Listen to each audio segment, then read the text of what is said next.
Antes de que me olvide, por si alguno no estaba a principio de hora, habíamos determinado que el lunes 21 de septiembre, que es feriado, el próximo lunes, a las 10, vamos a hacer los ejercicios del segundo parcial del día martes. Yo después voy a mandar un recordatorio, así que para no esperar al feriado del 12 de octubre, ¿sí? Vamos a tomar el lunes, si les parece, a las 10 de la mañana. Una pregunta, hablando de parcial ¿Sí, y de Pablo? final. Sí.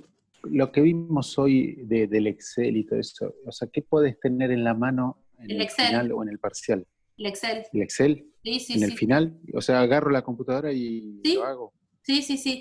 O ustedes tienen una computadora y cada uno ingresa. Miren, en lo que es cuando era presencial, cada uno traía su computadora, era lo que pedíamos para ese día. A ver, de nuevo, estas ecuaciones se pueden resolver también con una buena calculadora. Pero sí, cada uno en realidad usaba la planilla Excel para resolver, ¿sí?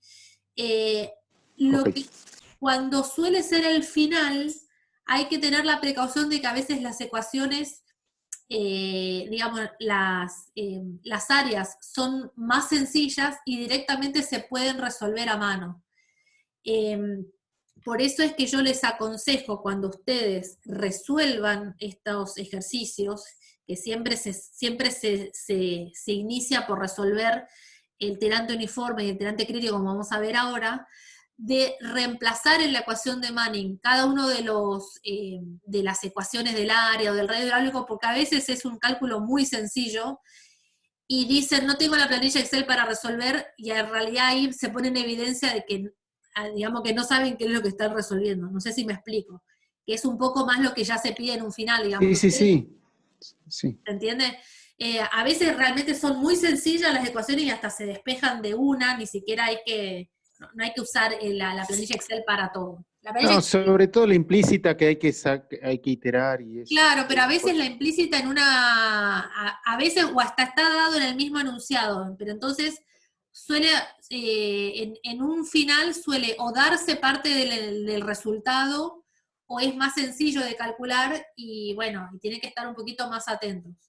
Pero si hubiera que iterar algo complicado, o calculadora o la planilla Excel, eso seguro. Gracias. Bueno, entonces vamos a seguir donde estábamos. Em,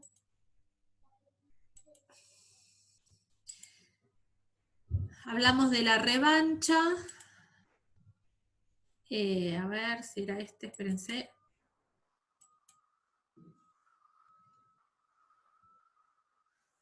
No me acuerdo dónde quedamos. Hablamos de la revancha. Aquí estábamos. Bueno, entonces esta es la otra terminología que van a escuchar al respecto en canales. Lo otro que es importante, que también es una terminología nueva en lo que tiene que ver con canales, es lo que este investigador Bakhmetev dio a llamar como energía específica en una sección del canal, ¿sí? Y acá hago un paréntesis que nosotros, cuando hicimos el desarrollo de la ecuación de la energía, no sé si recuerdan que nosotros llamábamos energía específica como a la sumatoria de las energías que estaban puestas en juego en una sección, es decir, a la energía potencial, a la energía cinética, a la energía interna, ¿sí? No es esa la que está, perdón, y esa energía por unidad de volumen es la que llamábamos en el desarrollo de ecuación de la energía específica. En este caso, la energía específica en un canal está determinada con esta ecuación. La energía específica es E y va a estar, digamos, compuesta por dos términos.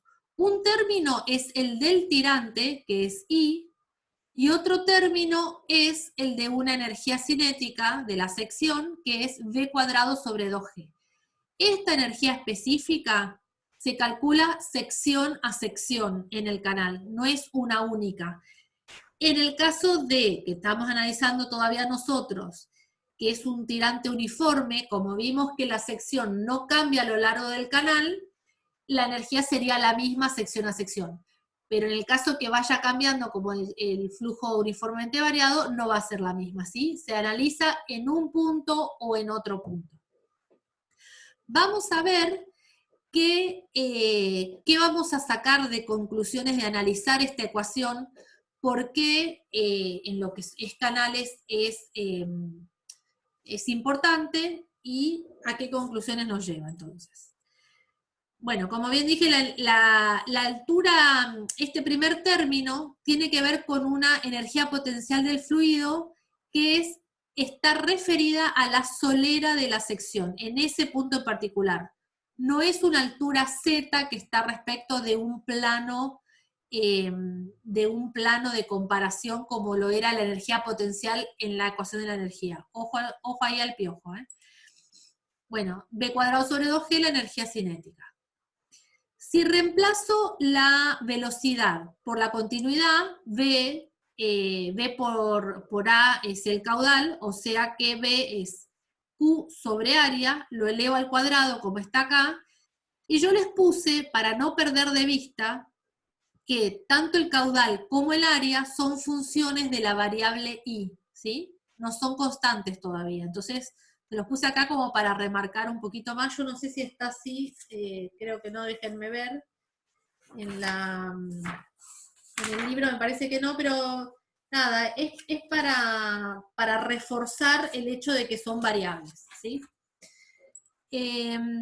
Ahora, para un valor de caudal constante, vamos a ver a qué nos lleva esta ecuación. Si este valor es una constante, me queda que la ecuación de la energía específica es I más una constante al cuadrado sobre 2G dividido el área al cuadrado, ¿sí?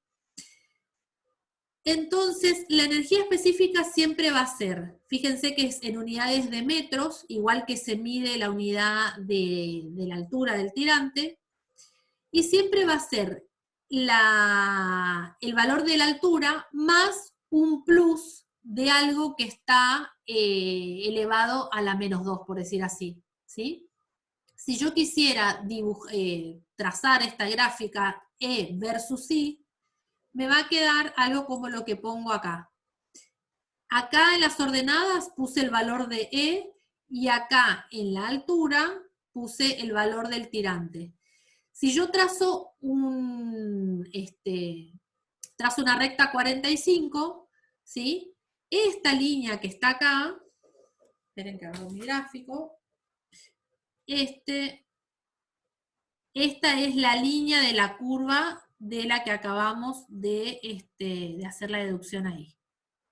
Sería esto. Entonces, para cada valor de I, E siempre va a ser I más un plus que tiene que ver con este término. Siempre va a ser este valor de E más, bueno, acá está dibujado para este valor, más a ver acá.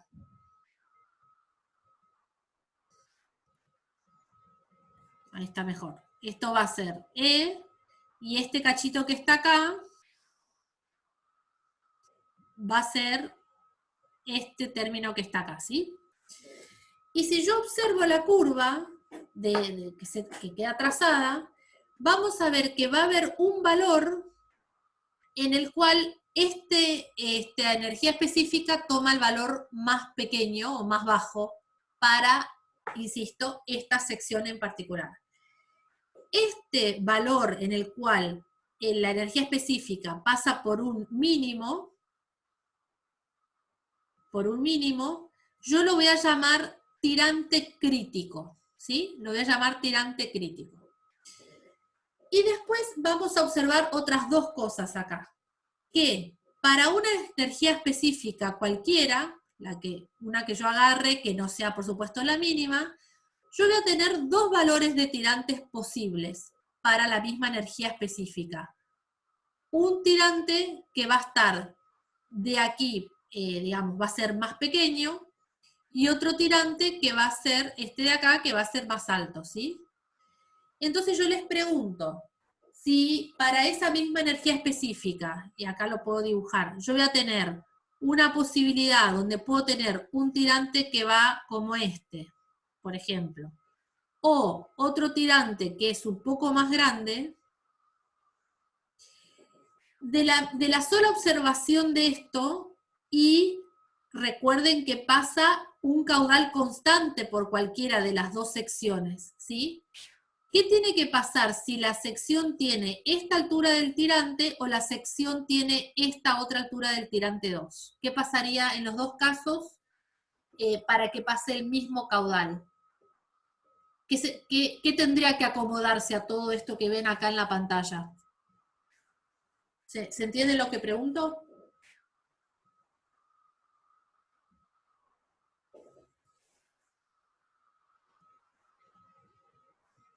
La velocidad, exactamente. Si yo tengo un caudal fijo, un caudal constante, en el cual estoy observando que con la misma energía específica puedo tener un tirante menor, ¿sí? Como un tirante mayor, lo que tiene que pasar es que para el tirante I1, si tiene que pasar el mismo caudal, tiene que pasar a mayor velocidad, ¿sí? Si tengo un tirante como el I2, el caudal el caudal es el mismo y la velocidad va a ser menor porque tengo mayor sección, ¿no? Todo esto entonces, ¿qué es lo que aparece acá y cómo lo vamos a llamar? Este tirante, cuando aparece la letra C, todo lo que tenga el sub C se va a denominar crítico. ¿Sí? Todo lo que esté por arriba, fíjense que van a ser flujos que van a ser más lentos que los flujos que están abajo, ¿sí? Todos aquellos canales que tengan tirantes por arriba del crítico se van a llamar subcríticos.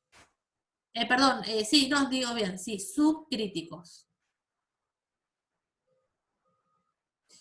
Y todos los que estén por abajo se van a llamar supercríticos.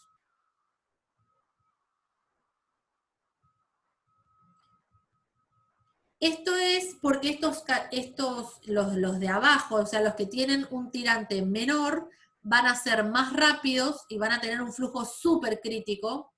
Sé que parece distinto que estos sean super y no sub, pero bueno, es así el nombre. Y todos los que tengan un tirante mayor al crítico se van a llamar subcríticos.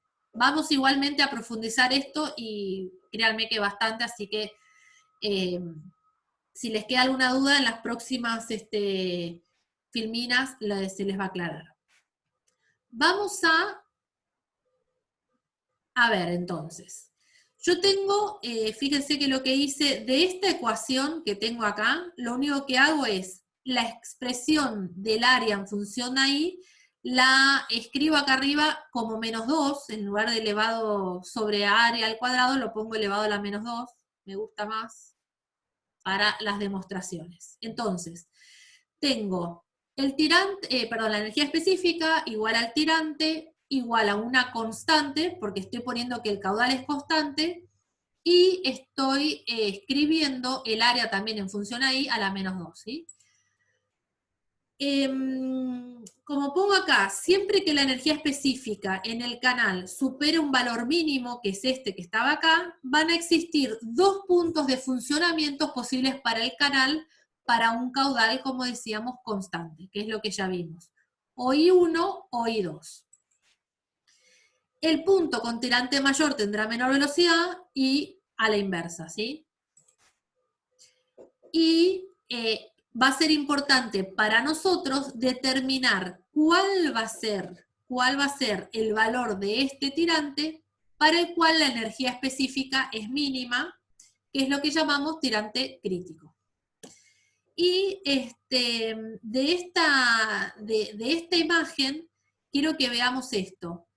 el ancho que, digamos, recuerden que la variable t, que era la que llamábamos ancho superficial, ¿sí?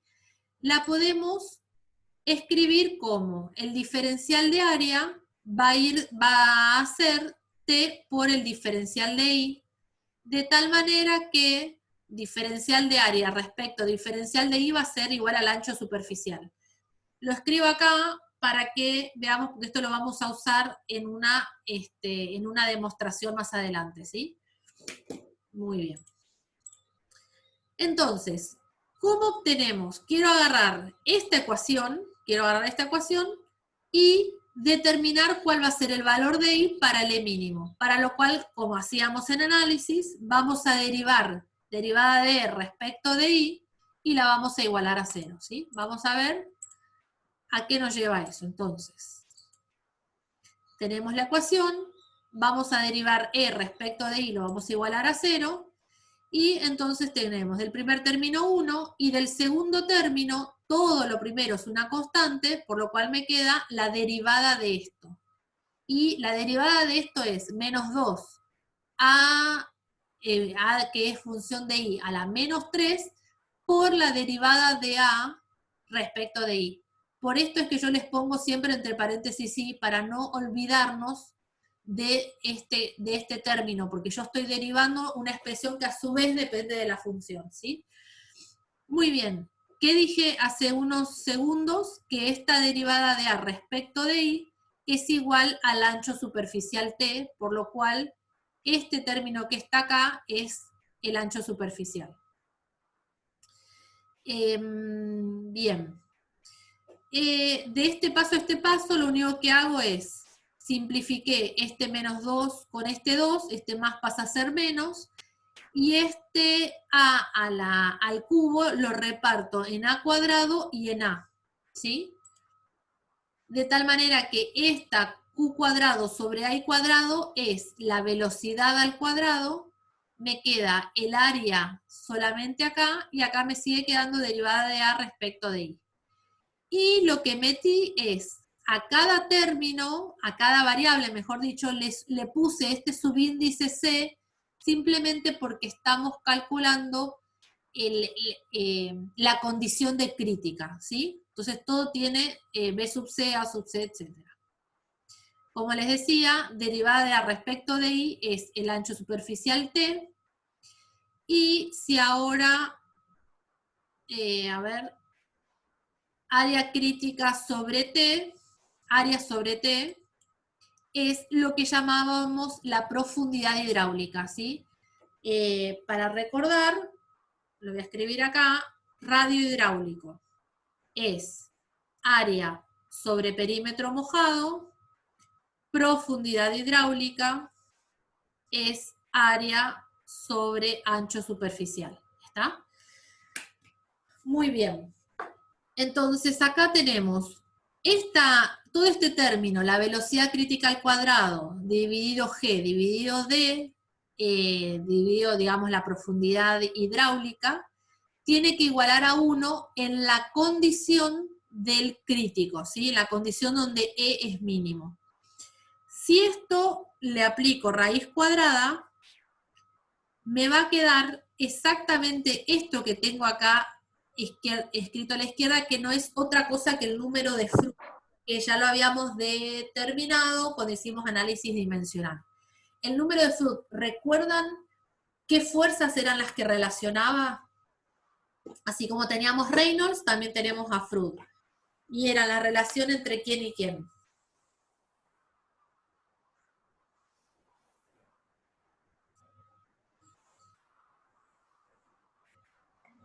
La gravedad. Entre la gravedad y las fuerzas, entre las fuerzas de inercia y las fuerzas gravitatorias, correcto. Era la relación entre las fuerzas de inercia y las fuerzas gravitatorias. Por eso, el número de Froude es un número importante para lo que es la hidráulica, y por eso era uno de los números adimensionales que uno quería tratar de buscar siempre en los análisis dimensionales, porque es aquel que nos va a marcar el rumbo de todo el análisis de canales, de todo el análisis de escurrimiento a superficie libre, ¿sí? Porque, entonces, lo que yo estoy observando acá es que este punto que este punto denominado crítico, donde el I es el crítico y el E es el mínimo, ¿sí? Se da justo para la particularidad en donde Froude es igual a 1. Todo lo que esté por debajo del crítico, vamos a poner acá, condición Froude igual a 1. Todo lo que esté por acá, Froude va a ser mayor a 1, y todo lo que esté por acá, Froude va a ser menor que 1, ¿sí? De tal manera que si van a ver que yo puedo directamente calcular el número de Froude y ya voy a saber si voy a estar en un flujo donde voy a tener flujos más rápidos o si voy a tener flujos que van a ser más lentos que la condición del crítico. ¿Está? Dicho esto, vamos a calcular el ejercicio, o vamos a resolver el problema 932, que está basado en el problema 914 que hicimos antes. En el 14 dijimos, vamos a calcular aquel tirante para la cual toda la condición del flujo iba a ser uniforme, ¿sí? Ahora lo que vamos a hacer es calcular cuál es el tirante crítico de este canal, ¿sí? Una vez que calculemos el tirante crítico, lo comparamos con este, vemos si este es mayor o menor, y vamos a saber si el caudal, si el flujo es crítico o subcrítico, o supercrítico, y si el flujo es lento. Entonces, lento o rápido. Una pregunta del tirante crítico. Sí. Conceptualmente, menos del tirante crítico, el canal, ¿cómo es? Es más rápido, debería ser más rápido. Menos del tirante crítico, si vos tenés un tirante que es menor al crítico, tu flujo se acelera, se tiene que acelerar, porque tiene que pasar la misma cantidad de caudal que si pasara por acá. Eso es lo que pasa. En realidad... El crítico me divide si es supercrítico. Sí, no, y sí. lo que vas a ver, Pablo, que lo que va a pasar es que en función de estar o por arriba o por abajo, nosotros vamos en realidad a poder predecir si las curvas van a poder aumentar o van a poder disminuir y cómo lo van a hacer, ¿sí?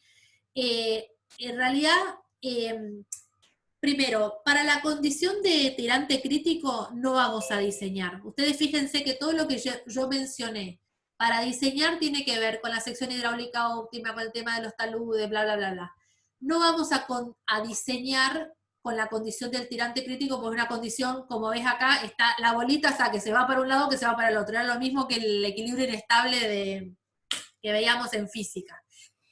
Entonces, no va a ser una condición de diseño el tirante crítico. Lo que nos va a hacer es, nos va a mostrar un parámetro al cual nosotros nos vamos a comparar, ¿sí? Vamos a comparar nuestro flujo uniforme, dónde estaría nuestro tirante uniforme, y vamos entonces a ver que todo lo que, cuando nuestro tirante uniforme sea mayor al crítico, va a tener todo un panorama de desarrollo, y si es menor va a tener otro panorama. Y eso nos va a permitir a nosotros predecir la evolución de crecimientos o decrecimientos del tirante en un canal en función a los accidentes que van a empezar a ocurrir, a los cambios de pendiente, a que te aparezca una compuerta y demás. Vas a ver que todo esto nos va a llevar a poder predecir cómo va a evolucionar el tirante del canal, ¿sí? Para eso es lo que estamos haciendo. En definitiva, sí o sí, los tirantes menores al crítico son más rápidos que los mayores. No, acá pasa que es relativo, menor o mayor relativo a cuál es el crítico, ¿sí? Dicho esto, entonces vamos a hacer este ejercicio No sé si te respondí más o menos o te mareé un poco más. Sí, vamos bien. Vamos bien. Muy bien. El 932 dice, calcular el tirante crítico, pendiente crítica y tipo de escurrimiento para el ejercicio 14, que era este que lo vuelvo a pegar acá, que era el que habíamos hecho antes, para el canal trapecial, ¿sí? Entonces, ¿cómo respondo yo si a mí me preguntan cuál es el tirante crítico? Voy a responder es aquel tirante que me va a igualar el número de Froude a 1. Esa sería la primera respuesta que ustedes deberían demostrar su conocimiento, por decir así, cuando se los es cuestionado. Entonces, tirante crítico,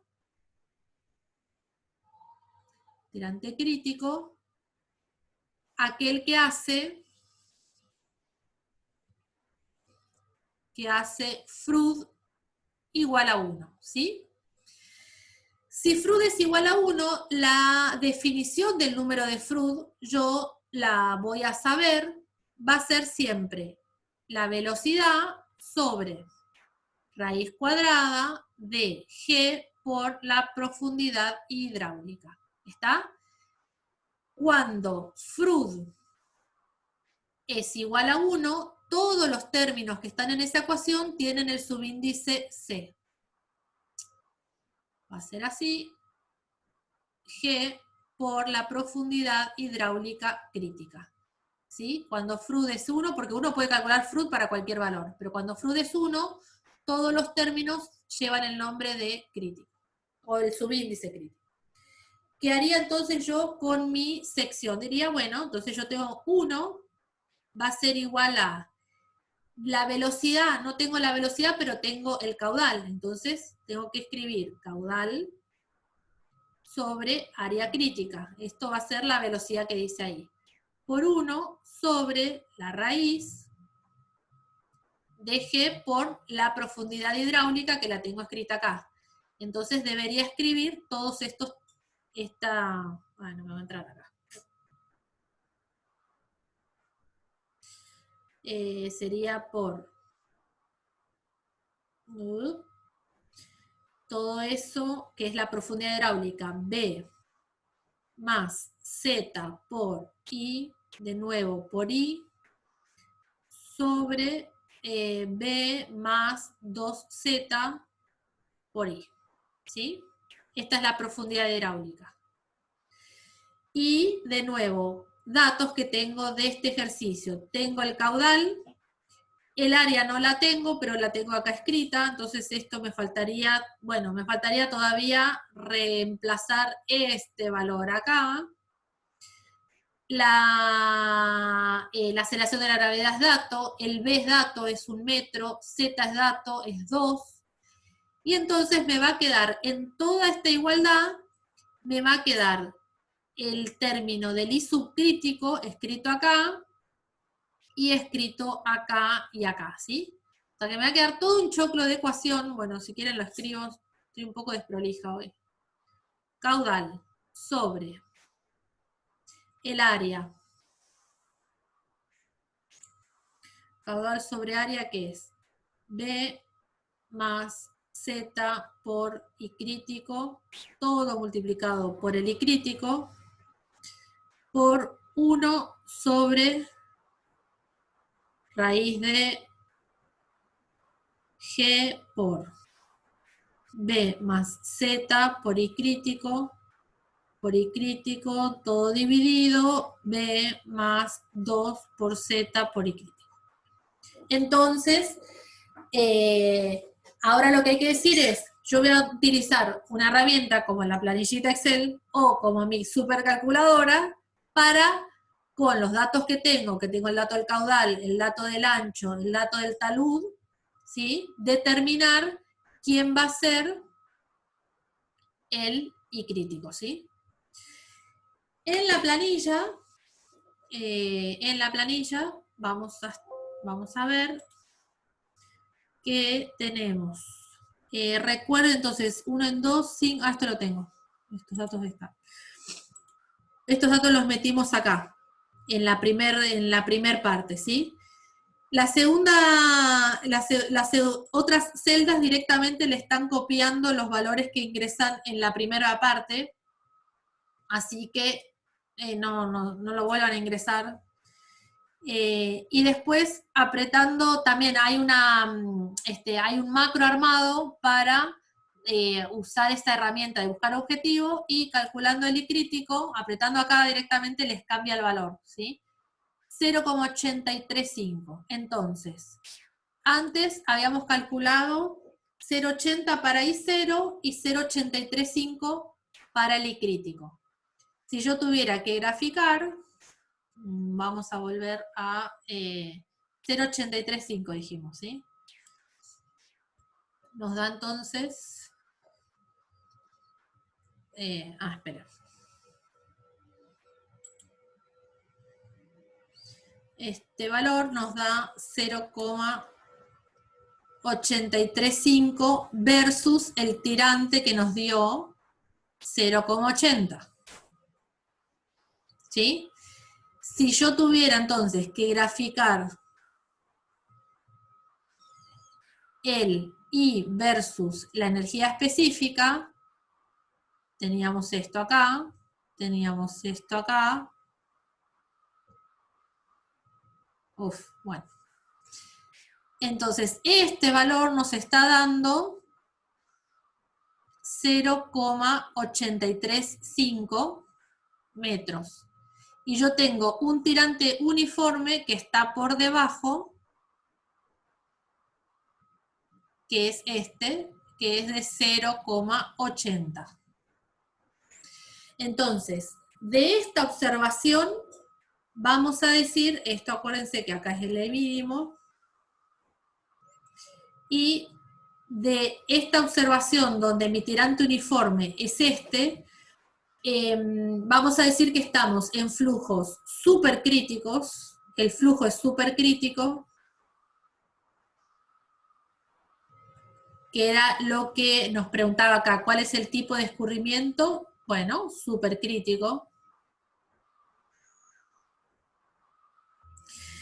Y otra cosa que nos pregunta es cuál es la pendiente crítica.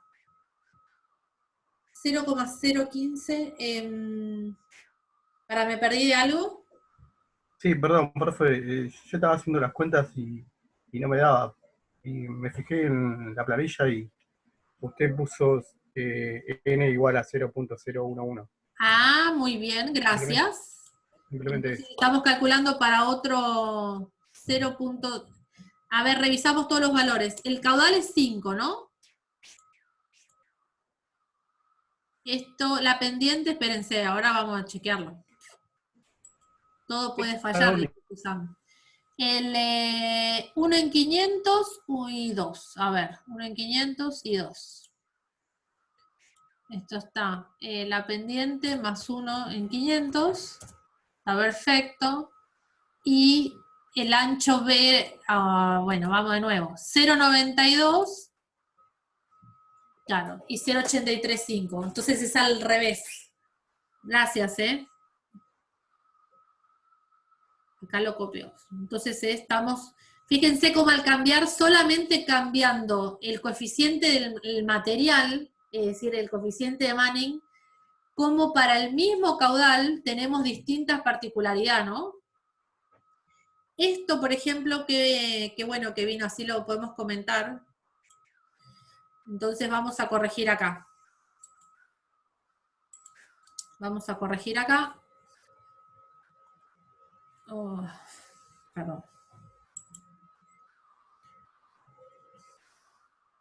Este nos dio entonces 0,92 metros. Es decir, lo voy a dejar acá tachado, pero para aprovechar y hacer un comentario. Y 0 igual a 0,90. 0,92 te dio, no sé quién me comentó. No hice la cuenta, pero no me da eso. ¿Tampoco te da 0,92? No hice la cuenta Ah, porque tenía que pero iterar. te diste cuenta del error, digamos. Pero, pero no me daba 0,8, no me daba, no se aproximaba a 0. Ah, ni siquiera se aproximaba a 0 algo. A ver, tenemos, espérense, 9:32, voy a chequear los resultados pares. Lo tengo acá el libro, así que capítulo 32. 0, no, el 14, 0,92 dice, sí. Está bien ahora. El crítico 0,835, que es lo que nos dio, y en el 14 decía 0,92. Bueno, después lo voy a corregir en el resuelto que hicimos más temprano. Pero fíjense esto que está bueno para pensarlo. Esto que cambiamos, que yo me confundí, que cambiamos el factor de Manning, n, digamos, el de este ejercicio el correcto es n 0,015. Yo había usado un factor de Manning de n igual a 0,011 en mi cálculo, ¿no? Fíjense que cuando calculé con el tirante uniforme era 0,80, nos dio por acá. Al poner este factor de Manning de otra rugosidad, de otro material, nos dio, para las mismas condiciones, un tirante uniforme mayor. Quiero que tengan esto en cuenta cuando la clase que viene vayamos a ver cómo nos va a afectar en la evolución de nuestro tirante el hecho de que mi tirante uniforme, que es aquel para el cual el tirante se va a acomodar para solamente compensar las pérdidas por fricción, sea menor o mayor al crítico, van a ver cómo nos va a afectar esto en la evolución. Y esto tranquilamente es algo que puede pasar en la realidad, es decir, donde yo tengo un canal de tierra de pasto, vamos a ir un poco más atrás a ver dónde tenemos estos coeficientes de Manning listados, por ejemplo, acá.